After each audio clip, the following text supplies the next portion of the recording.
దేవుని గ్రంథాన్ని జాగ్రత్తగా మనం పరిశీలన చేస్తే దేవుడు నోవహును జ్ఞాపకం చేసుకొనెను అనే మాట ఆదికాండం 8వ అధ్యాయంలో మనం చూస్తాం. గాడ్ రిమెంబర్డ్ నోవా అంటే దేవుడు మర్చిపోయాడు, అయ్యో ఇప్పుడు జ్ఞాపకం చేసుకుంటానని కాదు అక్కడ అర్థం. ఆయన తలంపుల్లో నోవహు ఉన్నాడు.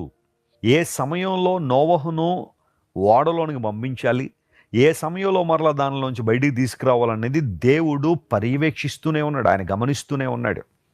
నేను అనుకుంటాను, దేవుడే గనక నోవహును మర్చిపోయి ఉండుంటే నోవహు ఆ ఓడ లోపలే చనిపోయి ఉండేవాడేమో, ఆ ఓడ లోపలే ఉండిపోయేవాడేమో అతని కుటుంబం. కానీ దేవుడు నోవహును జ్ఞాపకం చేసుకుని వెలుపలి తీసుకొచ్చాడు. ఆయన ప్రణాళికలు తన జీవితంలో నెరవేర్చబడని దేవుడు ఆశించాడు. ఈరోజు బహుశా నీ జీవితంలో కూడా ఒక శ్రమలో, ఒక ఇబ్బందుల్లో, ఒక ప్రతికూల వాతావరణంలో నీవు ఉన్నావేమో. దేవుడు నిన్ను జ్ఞాపకం చేసుకుంటున్నాడు. ఆయన నిన్ను మర్చిపోలేదు. తన రక్తం పెట్టి నిన్ను కొనుక్కున్న దేవుడు, నీకోసం ప్రాణం పెట్టిన దేవుడు, సిలువలో త్యాగం చేసిన దేవుడు, నీకు ప్రతిగా వెలను చెల్లించిన దేవుడు, క్రయధనాన్ని చెల్లించిన ఆ దేవుడు నిన్నెందుకు మర్చిపోతాడు? ఆయన నిన్నెందుకు వదిలిపెట్టేస్తాడు?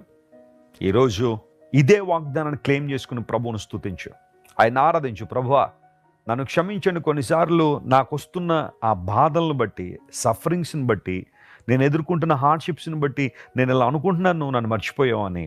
కానీ ఈరోజు నీ వాగ్దానం ద్వారా నన్ను ధైర్యపరిచావు. నీవు నన్ను మర్చిపోలేదు కనుక నీకు స్తోత్రాలయ్యా అని ప్రభువుని స్తుతించడం ప్రారంభించండి. స్తుతి మీ జీవితాలను మారుస్తుంది. దేవుడు ఎప్పుడూ నేను మర్చిపోలేదు, మరిచిపోడు కూడా. ఆయన నమ్మదగినవాడు, విశ్వాస్యత కలిగినవాడు, తన నమ్మకత్వాన్ని మన జీవితంలో రుజువుపరచగలిగే సామర్థ్యం కలిగినవాడు.